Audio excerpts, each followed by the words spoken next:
तर आपण बघितलं नेमकं काय घडलेलं होतं हे सविस्तर जाणून घेण्याचा प्रयत्न आपण आपल्या प्रतिनिधींकडून केलेला आहे। मात्र सध्या जर आपण ही दोन दृश्य बघितली तर ट्रक कोसळतानाचा सीसीटीव्ही साम टीव्हीच्या हाती लागलेला आहे, ज्यामध्ये आपण बघतोय कशा प्रकारे हा ट्रक आतमध्ये कोसळलेला आहे। तर दुसऱ्या दृश्यांमध्ये आपण बघू शकतोय मोठ्या प्रमाणात गर्दी या ठिकाणी जमलेली आहे आणि केवळ ट्रकच नाही त्यासोबत आणखी दोन वाहनं सुद्धा खाली खड्ड्यात कोसळली असल्याचं कळतंय। प्रशासनाचे डोळे उघडत असतात। त्यांचं म्हणणं आहे की जर अशा घटना घडल्या तर ते नवल वाटायला नको, कारण की पुणे महानगरपालिका असेल किंवा प्रशासनाचं कुठलंही लक्ष सध्या पुणेकरांवरती नाही आहे।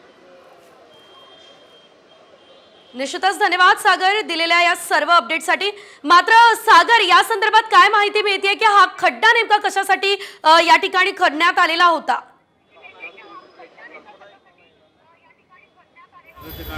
नक्की हा खड्डा नव्हता, हे सिटी पोस्ट ऑफिस आहे आणि त्याचं पार्किंगची जागा आहे।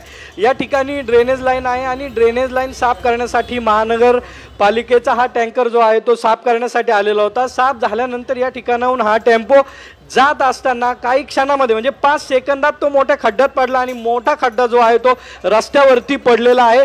जर आपण पाहिले या ठिकाणाहून पुणे मेट्रो जी आहे ती भुयारी मार्गातून मंडई या ठिकाणी गेलेली आहे अशी माहिती मिळते। त्यामुळे या ठिकाणची जागा भुसभुशीत झाली असावी असा अंदाज जो आहे तोही व्यक्त करण्यात येतोय। किंवा पुणे महानगरपालिकेचं रस्त्यांवरती किंवा इतर पुणेकरांकडे लक्ष नाही असं म्हटलं तर वावगं ठरणार नाही। वेळोवेळी या संदर्भात पुणेकर आवाज उठवत आलेले आहेत आणि हा फक्त पोस्ट ऑफिसच्या आतमध्ये खड्डा होता म्हणून मोठी जीवितहानी जी आहे ती टळलेली। जर रस्त्यावरती असतात तर अनेक गाड्या या खड्ड्यामध्ये पडून नक्कीच मोठी हानी जी आहे ती झालेली आपल्याला पाहायला मिळाली असती। मात्र आता टेम्पो बाजूला काढण्याचं काम जे आहे ते सुरू आहे। निश्चितच सागर, साधारणतः किती वेळ हा टेम्पो बाहेर काढण्यासाठी लागू शकतो, कारण आणखी काही वाहनं सुद्धा आतमध्ये गेली असल्याची माहिती आहे? नक्कीच 2 जे वाहनं जी आहेत ती आतमध्ये गेल्याची माहिती आपल्याला मिळते। हा टेम्पो आहे आणि या टेम्पो बरोबर एक 2 व्हीलर या ठिकाणी पोस्ट ऑफिसमध्ये असणाऱ्या कर्मचाऱ्याची 2 व्हीलर गाडी जी आहे ती लावण्यात आलेली होती। ती गाडी जी आहे ती या खड्ड्यामध्ये पडलेली आहे। 2 गाडी यामध्ये गेलेल्या आहेत, त्यामुळं मोठी हानी जी आहे ती टळलेली आपल्याला पाहायला मिळते। यामध्ये ड्रायव्हर होता, ड्रायव्हरनी उडी मारल्याची माहिती जी आहे ती आता समोर येते।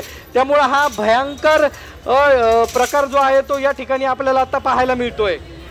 त्यामुळे आता काही वेळामध्ये महानगरपालिकेच्या अग्निशमन दलाकडून ही गाडी हा टेम्पो जो आहे तो काढण्यात येणार आहे। निश्चितच सागर, या गाडीमध्ये जे ड्रायव्हर होते त्यांच्याकडून काही बातचीत होऊ शकली आहे का? ते सध्या कुठे आहे?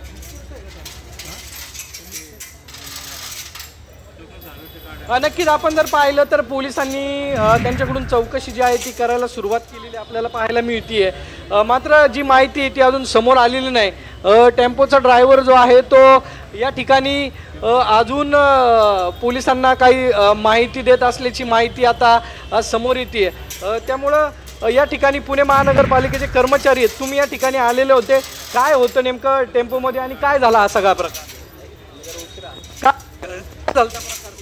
काही टेम्पो खड्ड्यात पडला, लोड आहे वाटतं त्या गाडीला, नाही हे होते।